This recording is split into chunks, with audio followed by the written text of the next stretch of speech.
water around. Before we get started, I do want to just let everyone know that after the presentation is when we're going to do Q&A. So if you could just hold your questions until the Q&A begins. Now, Dr. Proctor. Good morning, everyone. Can everyone in the back hear me okay? Great.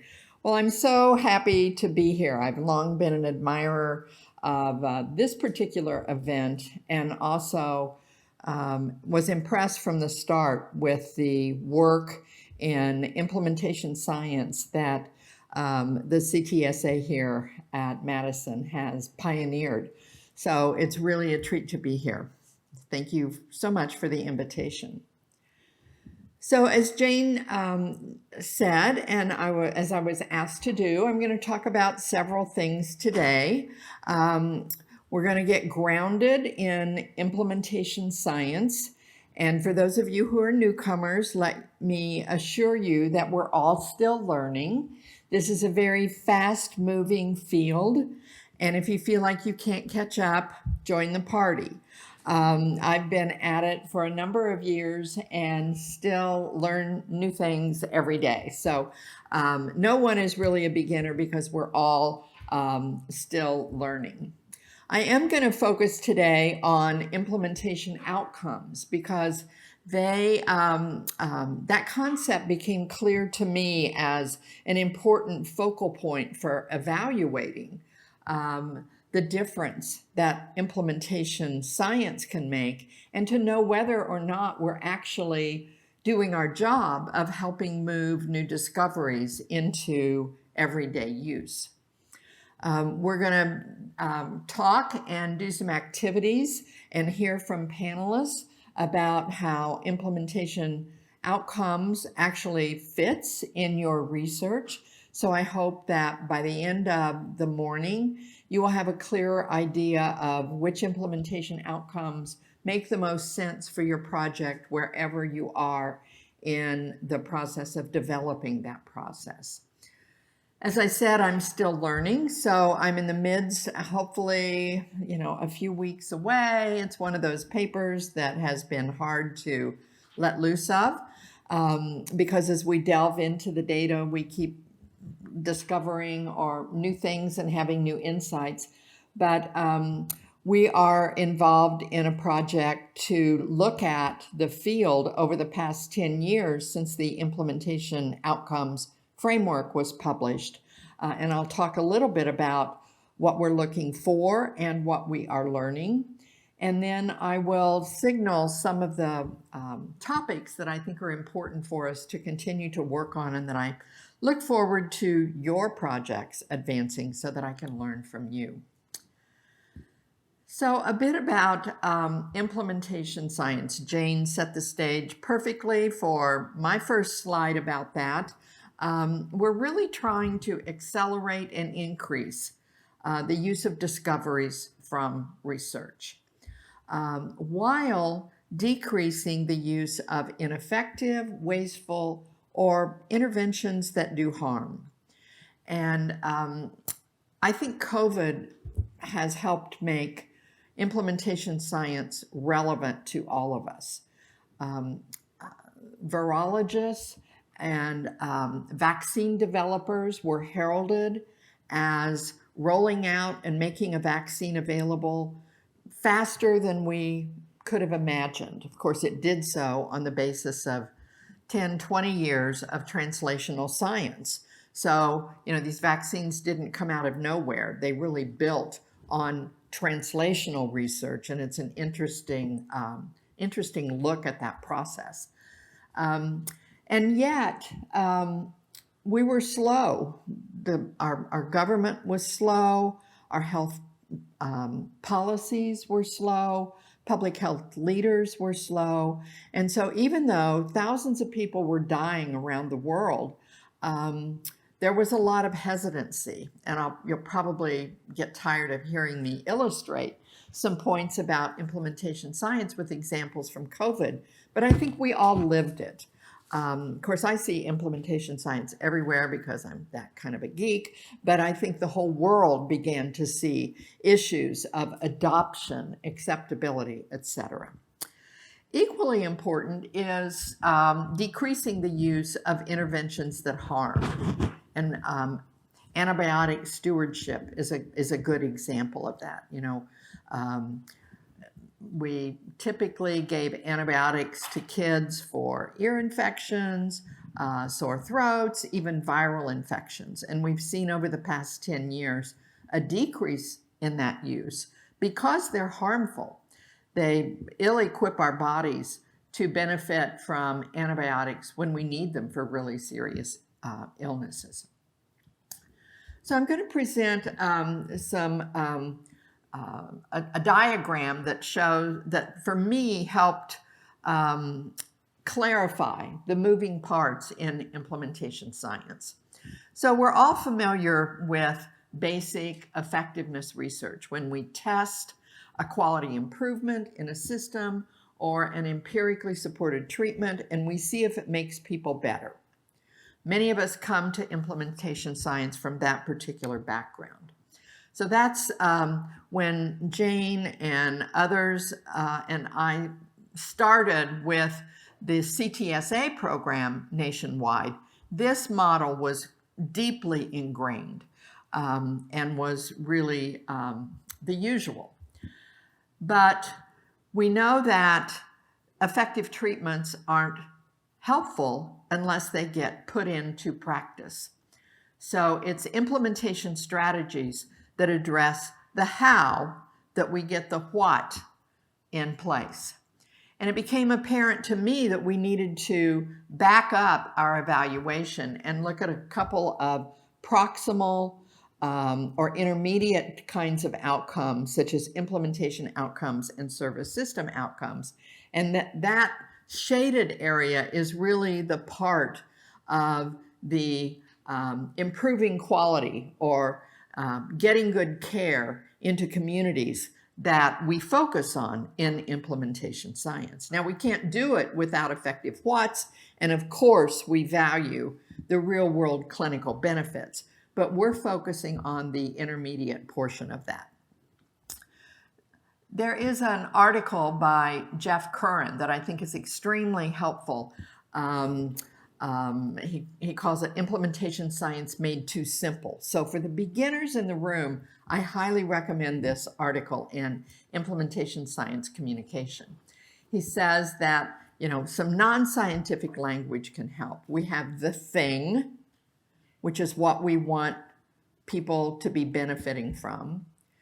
And effectiveness research, those two most right and left side boxes of the diagram that I just showed, really exemplifies effectiveness research. But implementation research looks at how to best help people do the thing. Carolyn Clancy, who was a national leader for years, said implementation science is really helping people do the right thing. What do we need to be doing? Sometimes we know, but how do we get it done? That's the challenge. So implementation strategies are the things that implementers do and that implementation researchers study. That is really the stuff that we do in the world of implementation. And then the main implementation outcomes are how much and how well people do the thing. So I'm going to have an exercise later where I'm going to, I hope the interactive exercise helps you unpack these pieces. We're all trying to improve quality in something. So there's a gap between what we know and what we do. And the exercise is going to help you figure out what is the thing, what gets in the way, what needs to be achieved, and how do we make it happen. So stay tuned. That's what we're going to play with in our interactive session. So the focus for this portion of our short course is implementation outcomes.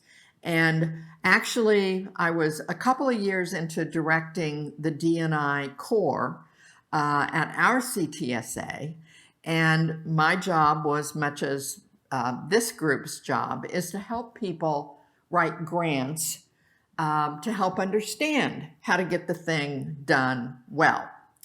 And I realized that, we need to know how to evaluate this portion of our science.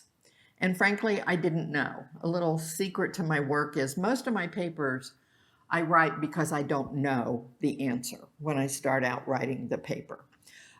So I didn't know how to evaluate implementation, and here I was directing a core when I should know this. So I thought I better get to business and figure things out. So that's why I wrote the implementation outcomes paper. I can tell you another story about why I almost didn't publish that paper after we were done, because I thought it just highlighted what we don't know. I continued to grow up and realize all of our papers highlight not only what we've learned, but what we don't know. So we found that the literature evaluating implementation tended to use these 8 constructs. So we published this taxonomy, or this set of outcomes, and defined them, defined the outcomes as really indicators of implementation success. And remember, these are proximal or immediate outcomes to where we're really going. But nonetheless, I think we skip over these at our own peril.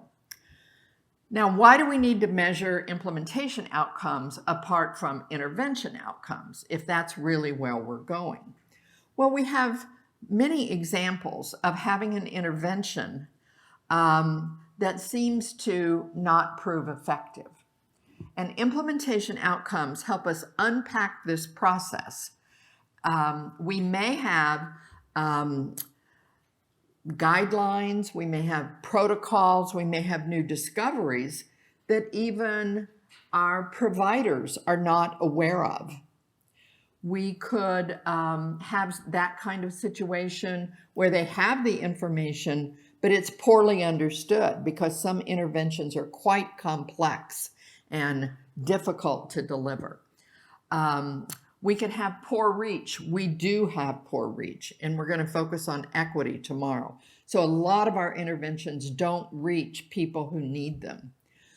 As many psychology researchers know, and I even witnessed this in hypertension control, many guidelines and interventions are poorly implemented, or they're implemented with poor fidelity. And how many of us have seen people with masks down here on the chin? That's an example of masking, but with poor fidelity. Or people taking their COVID immunizations too soon after a recent COVID illness, so it's not going to be effective. Or we introduce interventions, but they're not sustained. And therefore, we're ready to toss the intervention. We're willing to say it didn't work. And that's like throwing the baby out with the bath. Instead, we need to figure out what went awry and test, did we implement, is this an intervention failure or is it an implementation failure? So implementation outcomes are now viewed as pretty fundamental to all implementation research. And there's an even more recent update. I have a couple years old PAR listed here. I've got the correct one in some later slides. But the program announcement, if you're going to write a grant to NIH, and there are 19 institutes that have now signed on to that program announcement, that program announcement says the primary purpose of implementation research is to develop and test strategies for adoption, adaptation, integration, scale up of evidence-based intervention tools, policies, and guidelines. So we see implementation outcomes baked into the program announcement. Now, I want to illustrate the distinction. I had 3 boxes of outcomes in that slide with the red oval. And I took a look recently at the NIH Reporter, which provides abstracts of funded NIH grants. And just, I've just got a slide here to illustrate a few, some of them led by our colleagues, not surprisingly. But for instance, with the intervention, cognitive processing therapy, the overall clinical outcome is to improve PTSD symptomatology. But the intermediate outcomes, both kinds, implementation outcomes, they're testing fidelity and penetration. Is this intervention really saturating or penetrating the client population that's being served?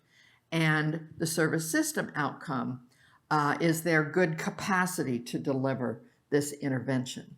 So we can see the use of implementation outcomes, service system outcomes, and clinical outcomes in many successful research projects that are funded by the NIH. Now, let me caution you that not every study needs to have all three types of outcomes, but I just wanted to illustrate the difference through this particular slide. Clarity about the role of implementation outcomes is enhanced by some recent design discoveries. And I'm really excited that we're going to focus on human-centered designs this afternoon. Another recent design advance in our field that I really think helps newcomers to the field get on board with implementation science are hybrid effectiveness designs. And again, this paper is led by Jeff Curran and other colleagues. So there are different research aims for hybrid designs. A hybrid one design is really testing the effectiveness of an intervention. It's also secondarily looking at some implementation outcomes. A hybrid 2 is simultaneously looking at the effectiveness of the thing and the ability to implement. Hybrid 3 designs aim to focus on the implementation strategy and its effectiveness while also looking at some clinical outcomes. So I think all implementation research should incorporate some implementation outcome, and that's pretty clear from the program announcement. But the emphasis on a particular type of outcome will vary with different hybrid designs. In a hybrid 1 design, where we're primarily testing an intervention, the clinical outcomes are going to be priority, and the implementation outcomes will be of secondary interest. In a hybrid 2, we have equal focus, and in a hybrid 3, the clinical outcomes are a secondary focus, while the main focus is on the implementation outcomes. Okay, we're gonna play with, during the interactive session, a couple of issues in applying implementation outcomes, and I want to foreshadow those briefly. First of all, these can be measured at a variety of different levels, and I'm going to talk some more about measurement later. But the unit of analysis, when we're looking at, is an intervention acceptable? We're usually looking at the individual provider and the individual health user or a community. And again, think about COVID, vaccine acceptability, social distancing, all the social behavior mitigation approaches that were recommended. How acceptable were they?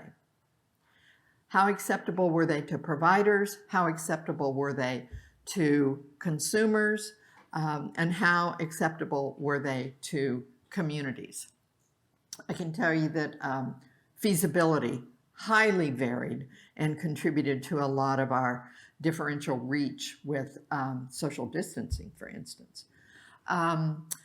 When do we care about acceptability? Usually it's a concern early in implementation, when we're trying to get things off the ground.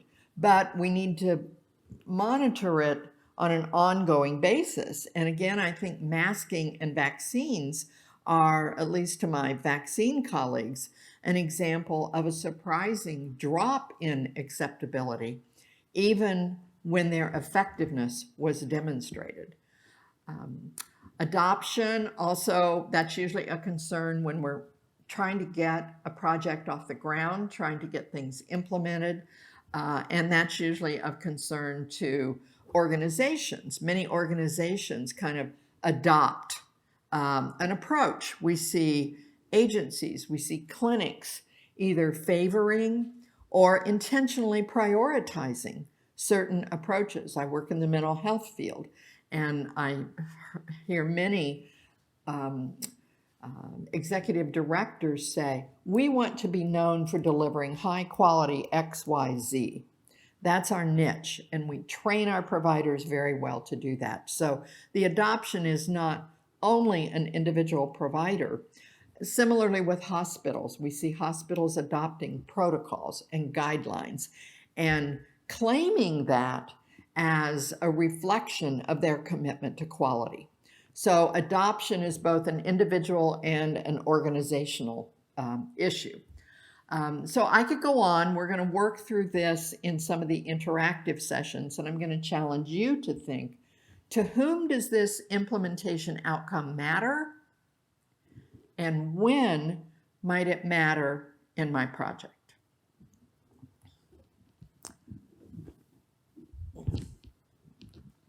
So this is part of, this is actually a portion of the worksheet that you're going to use in the interactive session that follows this. Okay, so if implementation outcomes are this important, how do we measure them? There are a number of challenges and a whole variety of practices. We rely heavily on self-report. I have yet to find a good example, and help me if you have one, of implementation outcomes being captured in electronic health records. And because there are some archival approaches.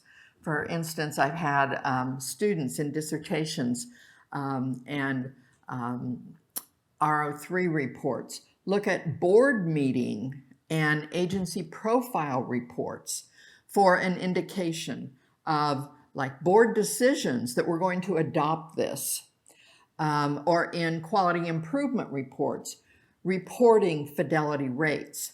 But by and large, we tend to use a lot of self-report and observation. One of the challenges is, however, it depends on who you ask. I remember a project that I was piloting when actually I was trying to capture the implementation project, and I thought it would be really, really good and important in this pilot to get multiple stakeholders. And so we were using the same questionnaire, again, self-report, and we were looking at the data, and my team said, we have junk. We have no alignment. You know, everybody is disagreeing about this. And with a little bit of thought, I realized, yeah, they all have different perspectives. There are a lot of parts to implementation that only a clinical supervisor or a department head are going to have a perspective on. The individual providers may not know the financial formularies and the organizational practices that favor or select certain interventions for priority. There are other aspects to implementation that only the providers know. And in some trainings, I've seen some real surprises when clinical supervisors or managers hear from frontline providers about what they're actually doing to implement. So one of the measurement challenges in capturing implementation outcomes is that it depends on who you ask. So there are a variety of approaches. This is one of the things we're actually looking at, and I'll be reporting some of that in just a couple minutes. How am I doing on time? I think that clock isn't time. Pardon? And when do I end? I'm up here talking away and I'm losing track. Q&A starts at 9:20. 9:00. 9:20. So like 30 minutes. Oh, perfect. Okay. Okay, good. Good. Okay. Mixed methods are heavily used in implementation science. And are some really good examples of mixing qualitative with quantitative approaches, using validated instruments and then complementing that with observation or surveys or in-depth interviews. So I encourage you to explore the use of mixed methods. You know, one thing implementation science does not require is measurement adherence. You don't have to join a particular camp. We recently had a little mixer exercise at our D&I day, and it was to get 80 people connected with each other, and one question was, what methodology do you use? And there was a human-centered design group. There was a survey research group. And I was standing there and I said, for me, it kind of depends on the question. So I was kind of alone. I'd like to, and I wouldn't call myself a mixed methodologist either, because I don't always use mixed methods. So feel welcome to bring measurement tools that you're already equipped with to this field of implementation science. There's room for a variety of measurement approaches.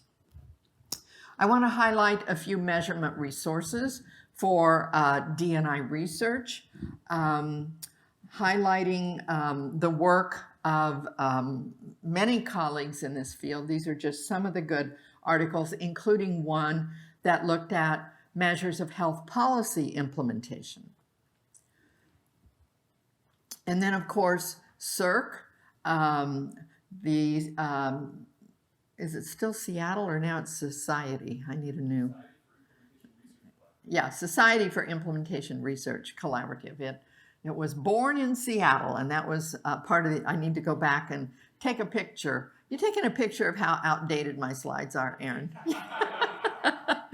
I need to go back into the measurement repository, the instrument review project, and get an updated and accurate screenshot. But this is a terrific resource. It requires a membership. Again, this organization is a collaborative, and you as an individual can join. I believe institutions can still have memberships. And does the D&I Core have a membership here? Okay, so when you work with the D&I Core here, you have access to this website, which compares measures of implementation outcomes along with other constructs, and you can pick the one that best suits your project. So speak to Jane or Andy or Mondira, Felice, and figure out how you can get some consultation about how to do this well, because you have a very rich entry point to this important resource. All right, so I promised to tell you a little bit about current work, which is always the fun of being a speaker, because I hope your questions will help me, and our discussion throughout the day will be informative to me. So I have to credit a very bright and eager postdoc. In our very first meeting, she handed me, this is Rebecca Lingnick Hall, for those of you who know her. She handed me 3 concept papers and said, I'd like to work with you on one of these projects, or all of them. And the one that captured my interest most is, she said, we're at the point of the outcomes topology being published 10 years ago. What have researchers done with that? And indeed, for me, one of the juiciest parts of that paper was not just proposing the taxonomy, but proposing a research agenda for where I felt. Remember, I said I thought, this paper doesn't really give answers. It raised questions for us. Well, we formed those questions into a research agenda that we hoped researchers would help address. And so our 10 years review is trying to look at a number of issues that we posed in that research agenda. And we've published the protocol in BMJ Open. Rebecca Ling-Nicole is the first author. And we asked the question, how much, and I must say, our selection of articles was, did they cite the 2011 paper? Because we thought it unfair to subject there's lots of work out there on implementation outcomes that doesn't cite that 2011 paper.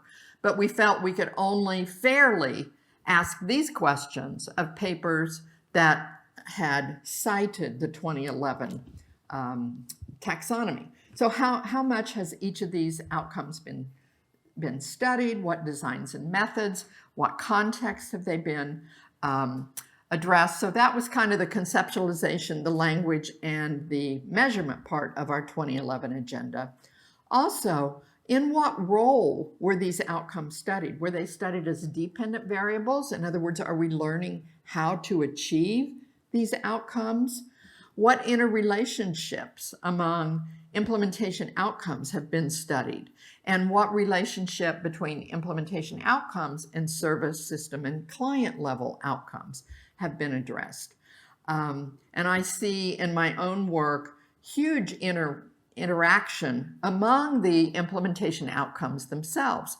But most importantly, our implementation, once we achieve implementation outcomes, does that really contribute to getting our service systems in place such that we're delivering equitable, timely, patient-centered, effective, and efficient care? So that's where we looked at the theory building part. So we were looking at this we had a two-pronged agenda for this review on around both of those points. So in our observation window, we found over 1,100 papers, removed duplicates. A lot of records were excluded because they named the paper, they cited the paper, but they didn't actually measure any implementation outcomes. So we ended up with 430 papers that we retrieved and assessed. We eliminated a few more. We ended up with 358 records. And here's what we found. We found a heavy emphasis on acceptability, feasibility, and fidelity, with over half of the studies focusing on acceptability. What was the outcomes role in analysis? Well, the blue bar means they were describing it.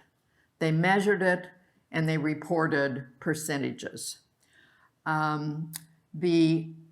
It's showing up here is kind of a dark red, burnt orange bar. They looked at some correlations. The little green bar looked at, was the implementation outcome an independent variable in relation to something else? So fidelity is the example of, and we know that at least people who train believe that fidelity matters. And I think we all do. If I'm going to wear my mask poorly, it's not going to help. So fidelity is an important independent variable in relation to some other things like lack of spreading COVID. For me, one of the most interesting is it a dependent variable? And that's the purple. So, we see too little of this, I think. And again, fidelity studies are most highly likely to test how do we reach fidelity? What training techniques, what coaching techniques, what audit and feedback techniques or strategies help us get to fidelity?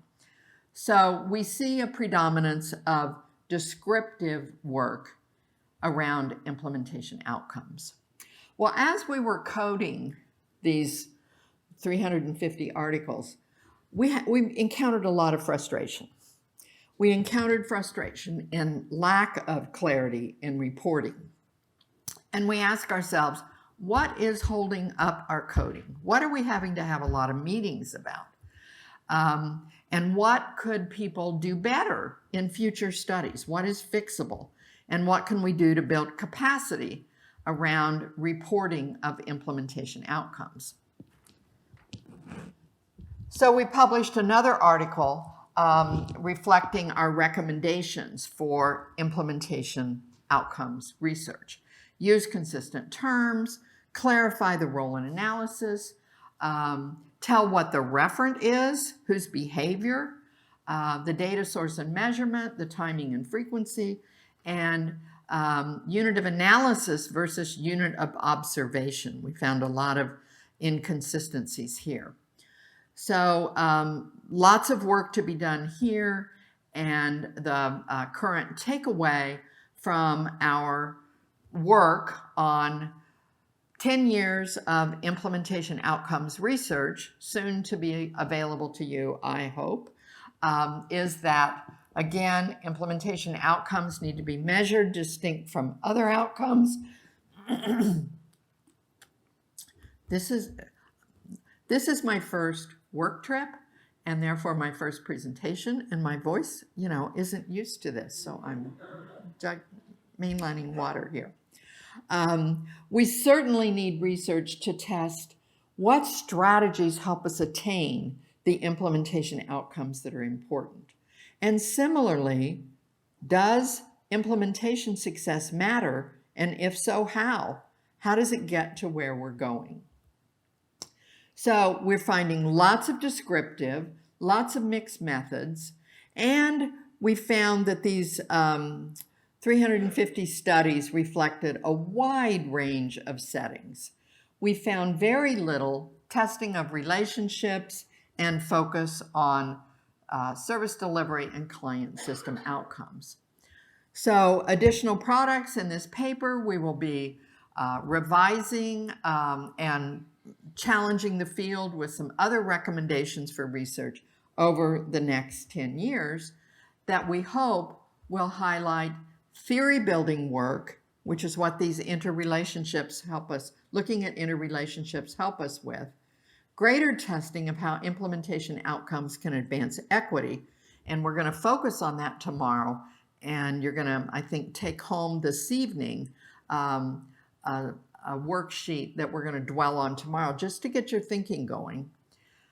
And testing interrelationships and leveraging recent design advances that enable this, including human-centered designs, which we're going to learn about tomorrow.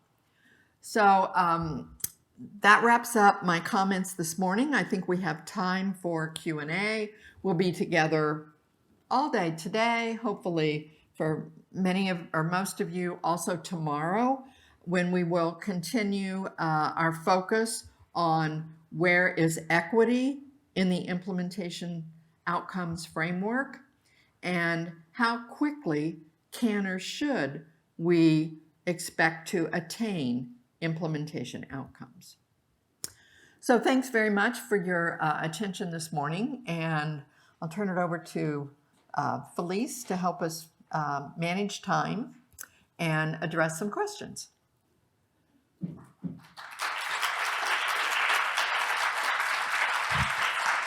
Thank you, Dr. Proctor. We have plenty of time for Q&A. We really appreciate your talk. And so what we're going to do, if you have a question, please raise your hand and we will come bring you a mic to ask your question.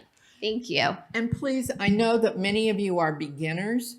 I tried to take that into account, but if you didn't understand any of it, share that, because there's somebody else in the room in the same boat. So be brave and help us all out. Thank you, Dr. Proctor. This was amazing. One of the challenges with these kinds of outcomes, as you've alluded to, and I know we've talked about, is they're multi-level and they're dynamic. I'll give a simple example. Adoption of masking is something that I do in some settings, and I'm not doing right now, partly because I walked into the room and most people were not masked, right? So it's not a static decision that I made once 6 months ago and I carry forward. Right. It's a constantly changing decision Right. that I'm making, and that organizations have made, and that multi-level dynamic interaction, that complexity. Right. Can you share some thoughts on that? Yeah, that's such an excellent example. And can I ask you to share, what do you think are some of the, like, I'm not masking either, and I'm a year out of cancer treatment, recent COVID. I usually mask. I have my mask handy. I'm going to wear it sometimes. But what are the factors that help shape our behavior in different circumstances? I love how you turned the question back to me. Very participatory design. Yeah, I hope so. So for me, I walked in with my mask, and I have recently been more okay personally, on a personal level, with sort of going with the flow a little bit. My family is all vaccinated and boosted. My kid, who's now able to be vaccinated, is vaccinated. And there's more and more rooms that I walk into where I would be the minority wearing a mask. And so I make that decision, right? Based on my changing comfort level and on the changing comfort levels of the masses as I walk in. Right. So there's this dynamic interplay between the individual and the group. Yeah. Maybe that's a start to answering that's a great start. I think also, and I glossed over it, but that framework that I presented with all the boxes and the, I don't know what to call it, but the, I guess it's, some people call it the Proctor model, but anyway, where I laid out the moving parts, that's surrounded by context. And for me, the importance of masking or adopting, sustaining, we're talking about the sustainability of our masking behavior, the fidelity, you know, I mean, I usually have it on my wrist. That's not where it goes. For me too, they're affected by personal factors. I'm a month out of COVID. So, you know, I'm supposedly full of some immunities. I got my flu vaccine 3 weeks ago. Flu is also, you know, I'm going to mask around flu. So also the data, I figure that the vaccine rate among, the vaccinated rate among this group is higher than it will be at the Thanksgiving dinner table of my extended family, I'm sorry to say. Trying to figure out how I can eat turkey through a mask. So context matters, time matters. You know, we're always doing a risk assessment, which AKA is a need assessment. So I suspect that most of us are saying, what's the need in this situation?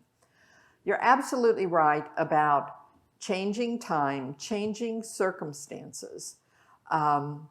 And therefore, it does make measurement, it complicates measurement. We found, you know, and we have an RA currently working on this. It occurred to me later, you know, I was putting my right hand and my left hand together around the FAST paper that I'm going to be talking about tomorrow, about when do we measure? What are the metrics? So I wish, for instance, that masking acceptability were captured at moments in time in our world's COVID experience, and that we could look at the variation with data around rates of vaccination. You know, the infectious disease colleagues I work with for the World Health Organization COVID implementation project were astonished. In fact, we started our work in March after the vaccines became available in January. And many of the physicians I work with say, the only vaccine that people really want is the one that's not available. They now no longer say that. I mean, I cried tears when Bill Powderly, the director of our CTSA, videotaped getting his vaccine. He's an infectious disease doctor. He was the first person at Washington University who got the vaccine. His wife videotaped it, sent it to me, and it was like science has arrived. Now, for any of you who do not believe in vaccines or don't want the vaccines, I respect that. I'm speaking from my personal experience and reflecting the experience from my infectious disease colleagues. So when we started our work on vaccine acceptability in low and middle income countries globally, my infectious disease colleagues, namely Elvin Ging, for those of you who know him, he's now heading our D&I core at our CTSA. They expected that by June, 80% of the US population would be vaccinated. So, I think we would have been helped with much more precision in measurement. Measuring at moments, intervals, what were the acceptability indicators? What strategies were employed? We had some strategies that we tried in St. Louis. We had the National Guard setting up vaccine clinics in largely African-American communities. Guess what? That was not a good idea. Putting uniformed people with vaccines in the midst of public mistrust and question. So, I wish, and in a recent piece that last year that Elvin and I wrote in Science, we need a repository of what strategies work at what moment in time, in what context. So there is such huge opportunity, such huge needs. And I encourage all of you to dive into this very challenging, very messy topic and just be precise in your own measurement and report the details, because of all the others of us can benefit from the care and the precision with which you describe your measurement of implementation outcomes. So thanks. Sorry I rambled on. I hope I didn't take too much airtime for other people who have questions.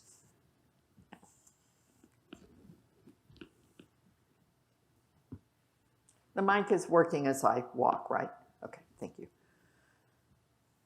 Thank you, as always, Dr. Proctor. You're ever gracious. And one of the things that struck me as we were talking, in particular in looking at the taxonomy of fidelity, you mentioned this overtime drift. And I think that the COVID is a perfect example. And so one of the things that struck me in this whole field is the issue of, quote, unanticipated outcomes that maybe aren't so unanticipated if we got out of a silo. So Right. An example would be, I think it's pretty clear that we're seeing both in elderly people, particularly with COPD and other chronic diseases, asthma, and certainly now in young children, the ramifications of the drift of failing to mask, the comfort level of issues of my family is now vaccinated. And what I would say, since I'm an asthma researcher and my colleagues are really infectious disease experts, the issue of the clear expectations that once kids go back to school and once we get to the fall season, exposures every year that we've had data, epidemiologic data, that kids get more flu, they get rhinovirus, they get RSV, they get enteroviruses and so forth, and we see these peaks in asthma exacerbations and hospitalizations and deaths. So what I would ask is, how do we incorporate in these frameworks these other measures that weren't necessarily the clinical outcomes that we expected, focused on, for example, the issue of COVID, but parallel things that we ought to anticipate that are going to affect the downstream effects of a change of behavior. Yeah. Because what we're seeing now, particularly in big cities with diverse populations, of setting up literally field hospitals for children with for RSV, Yeah. just like we were setting up field hospitals for COVID. And there seems to be some premise of not, I guess, what we would think about of incorporating in that model of unanticipated things that we really ought to be smart enough to predict. Yeah. So how do we do that? Yeah, yeah. Really, really important question. And one of the concepts that we found helpful in wishing for in our global COVID project is pre-bunking. Pre-bunking means looking forward, getting ahead of the game. I mean, science is pretty good at prediction. And I think often we aren't as proactive, as forward-looking as we should be. Your example reminds me in spring of 2020. It was before vaccines were developed, and I know it was spring. I was invited to give a talk at a large multi-hospital system. It was my first Zoom talk because we had just shut down, and I was already seeing COVID through the lens of an implementation science perspective. And I was emphasizing in that particular talk the importance of engaging the community and being, achieving patient-centeredness. I was incorporating equity and COVID to illustrate the importance of that. And I said, we know that that science is working on a vaccine. We need to have community members at the table now with the researchers who are developing and testing the vaccine. There's lots of questions about what is this virus? What systems in the body does it affect? Can there be a vaccine? And, researchers in this meeting challenged and said, but we don't have a vaccine yet. Why should we have community members at the table? I said, we have HPV vaccine. We have so many examples of treatments that are not accepted. And I'm sure we'll come away with new insights from Erin's work with us over the next 2 days to appreciate the importance of having people at the table. So I think in our amazement and joy in seeing vaccine development move fast, we didn't pre-bunk anything about resistance, about attitudes, about uptake, adoption. Similarly, public health messaging, we know how confused it was. And, why they didn't call it novel COVID-19 for nothing. It was novel. There was a lot we didn't know. But I only hope, again, I had dinner the other day with an infectious disease doctor and said, we've done it again with monkeypox. We have all these lessons from COVID that we have not adequately drawn on. So thank you for your observation, for your exhortation. Right now, I can only join you in saying, let's get ahead of the game and use some of the principles of implementation science, human-centered design, dissemination research. I have focused my work in this broad portfolio around implementation, which is the adoption of new practices. We so need similar advances in dissemination research.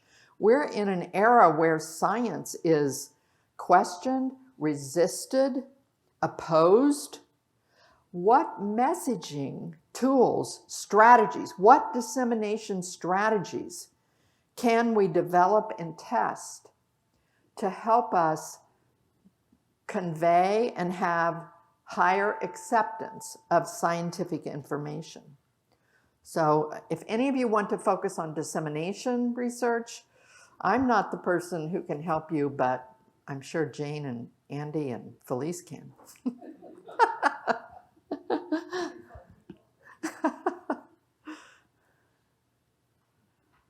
Yes. Thank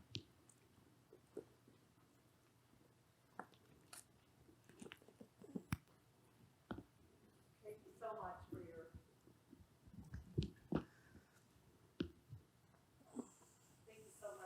presentation and all your wonderful insights. I was wondering, as we were talking about different points in time and measuring, I wanted to get your thoughts in terms of using time series designs or single case design methodologies in this work. Yeah, I think, I'm come to implementation research from social work, and we, our field had a path from, I would say, the art of social work to empirically based social work over, I was riding that wave in my early days as a professor. And we used a lot of time series designs.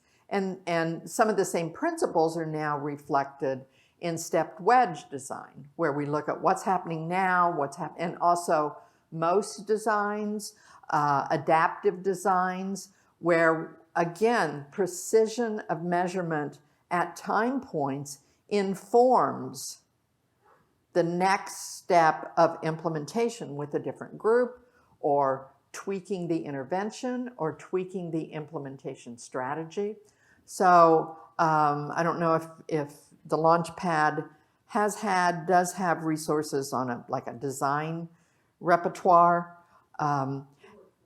Yeah, so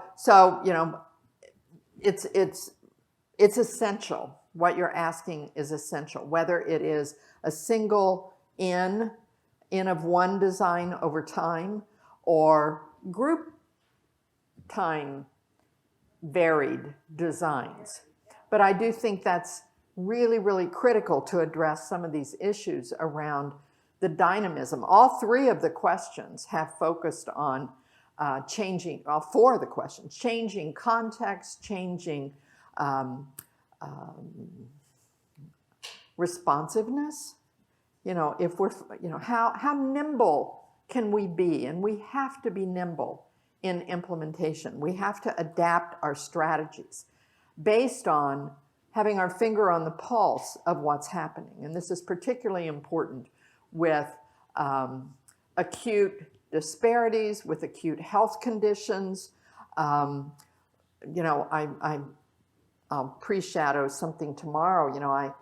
My real focus, besides our dismay at the 17 years number, my attention to urgency, I'll call it urgency, in implementation was heightened by a researcher that I was working with in our DIRC, providing consultation to investigators.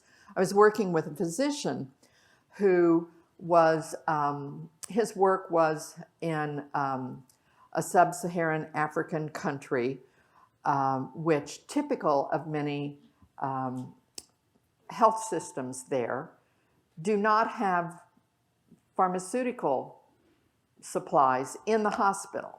The pharmacy is located somewhere else. And he was a pediatric infectious disease physician. And his particular, he just returned from a trip and was reeling from the realization that kids with sepsis, parents would walk them, take a bus, travel from huge distances to get to a hospital.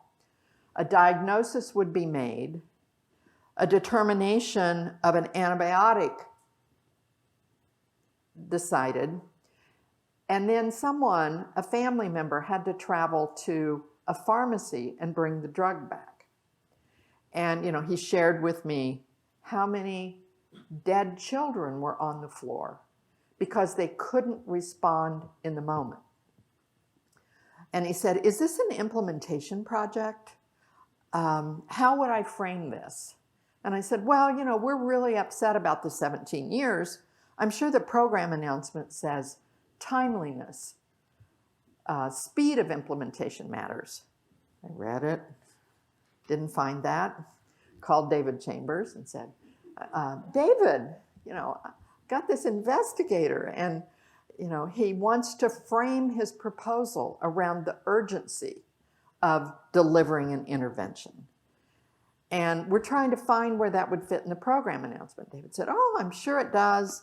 He read through the program announcement and he said, subsequent program announcements do have, as I'll highlight tomorrow, this notion of urgency.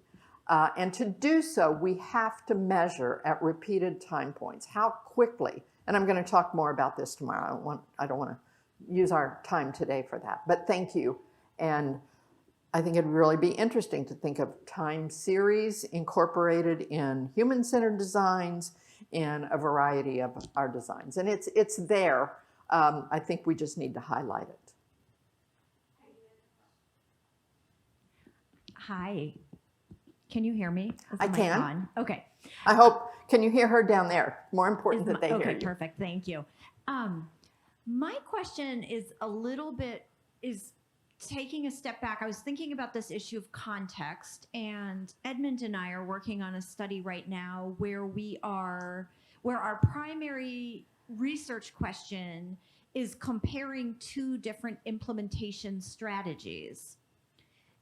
But what we found as we're doing this real world enrolling primary care practices is that while we intend to allocate practices to one or the other implementation strategy, there is going to be spillover regardless because of their context. Right. And so one of the things that we're talking about is how to measure or keep track of and account for fidelity to implementation strategy as opposed to fidelity to intended intervention. Because as we're trying to think about how to implement things more effectively, this is a question we didn't realize we had. So I'm interested in your advice. First of all, thank you. Yes, yes, yes. Similar to outcomes, the implementation strategy field has developed. We didn't know what to call them. We still don't know how to measure them. I think you're raising an issue of huge importance to the field. So if there's some way to highlight that in a grant proposal and to, most implementation projects, you have to sell it on 2 points. For the work, the intervention, the implementation that matters, but also the relevance of your project to inform the field.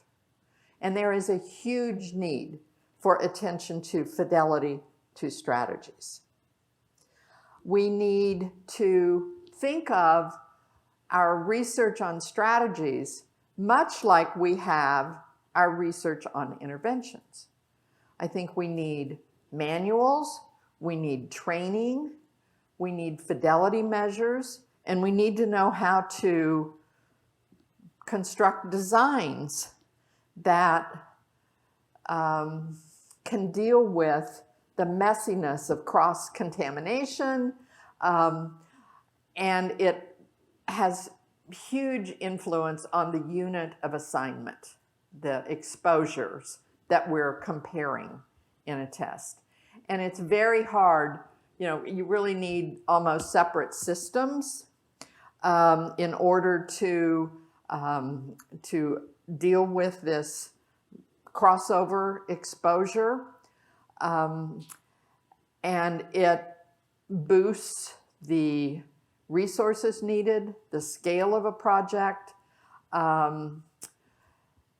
Maybe Aaron, are you going to talk about this in designs at all? He's working on it as we speak.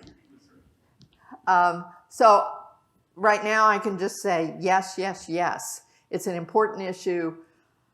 The field doesn't have a lot of answers for this. I think we call for it in our chapters, in our book on dissemination, implementation, research, and health. Have you dealt with this in your core, Jane? Helping people figure out the fidelity of the strategies or designs that help separate? Do you have any examples of, I know this is a project that you're supporting, but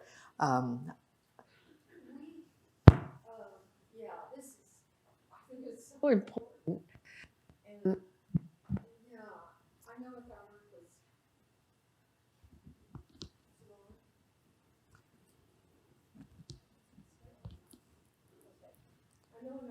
stepping on, it became really important to think about the acceptability of implementation strategies and across different settings and the fidelity. I feel like it's kind of taking a prototype and then getting it scaled up for mass production, because so it really does affect your ability to create implementation strategies that will be broadly used and useful. So that's where some of the fidelity comes in. But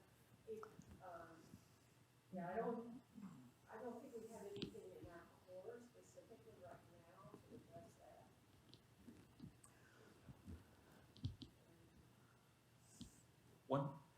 One thing I might add, I think it's such a weird phenomenon, the microphone phenomenon, where you can't necessarily know if it's picking up your voice. Like, anyway, little comment on process there. One just sort of small point I might make, but something that I think can add to the kind of clarity we were talking about surrounding fidelity to intervention versus implementation strategies, is to consider abandoning the term implementation fidelity, which I find relatively non-specific, and talk about intervention fidelity and implementation strategy fidelity. Just to begin to sort of build that like clarity of what you're talking about, because both are so critical. Yeah, so we're all looking forward to the answers or the guidance you're going to provide. I told you we're all still learning, right? So if this is your first implementation science training, we're all still learning. You know, while I'm holding this, I might just make one other comment, especially related to the sort of unintended consequences or ripple effects or things like that. There's actually, I think, more and more attention, not a whole lot yet, but more and more attention focused on what are those sort of secondary outcomes, unintended consequences, ripple effects for some of our intervention and implementation processes. There's a paper in implementation research and practice that came out in the past year led by Mike Pullman, titled Expect the Unexpected, which was focused on really youth mental health and interventions and implementation in that space, but to try to begin to detail all of these kinds of ripple effects, which can be positive and can be negative, right? These sort of, the spillover can be of great benefit, or it can totally mess everything up. And I think that just that additional clarity and specification of what these can look like is one step and one thing that can be used sort of in complement with, you know, our standard implementation outcomes from the implementation outcomes framework. Yeah, just one point to illustrate, or Felisa, we're getting ready to wrap up. To illustrate that, one of my first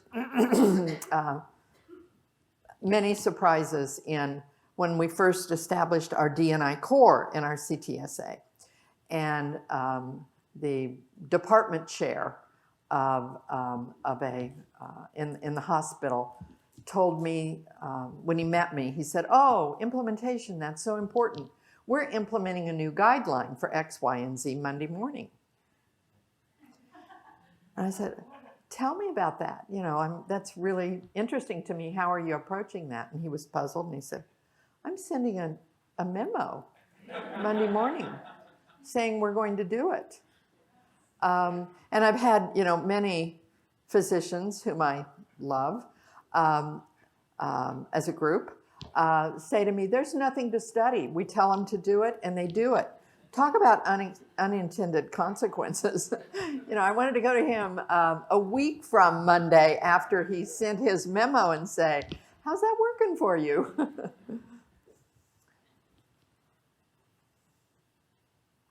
time for another question or two. The session ends at 9:45. Okay.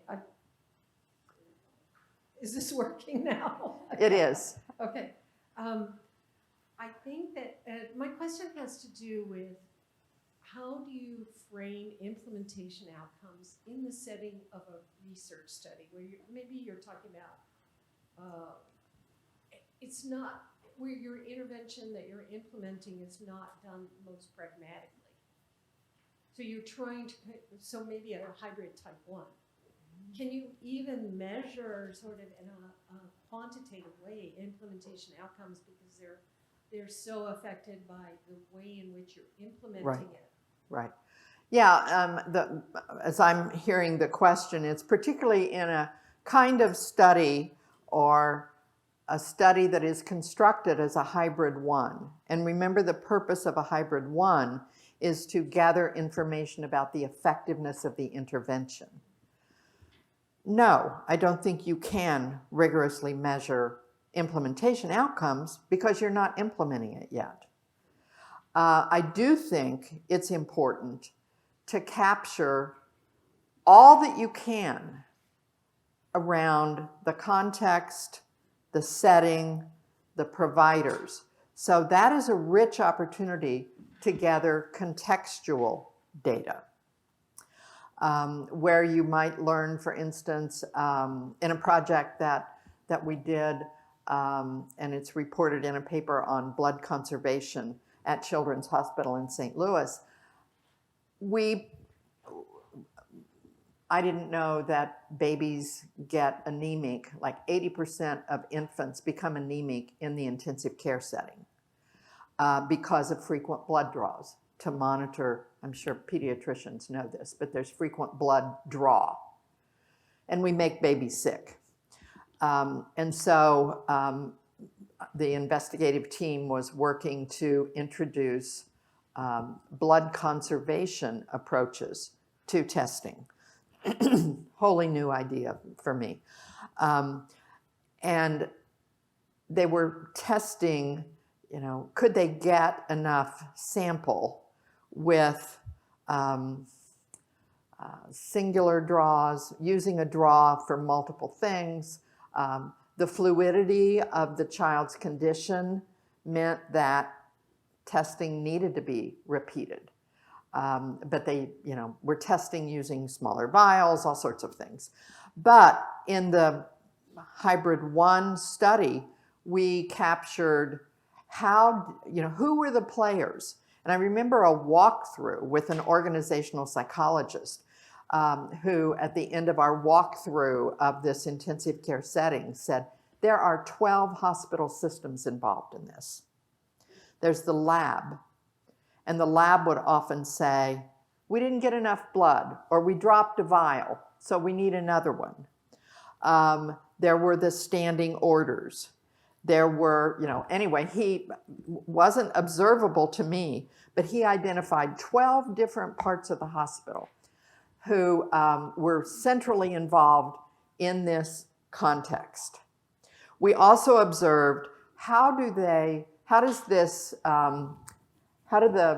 providers get trained with in the use of new interventions. So in the hybrid 1, we were like a sponge, led by some really genius members of the team who were very sensitive to context and paying attention to how this department approached the implementation of anything new and who had a stake in this particular implementation.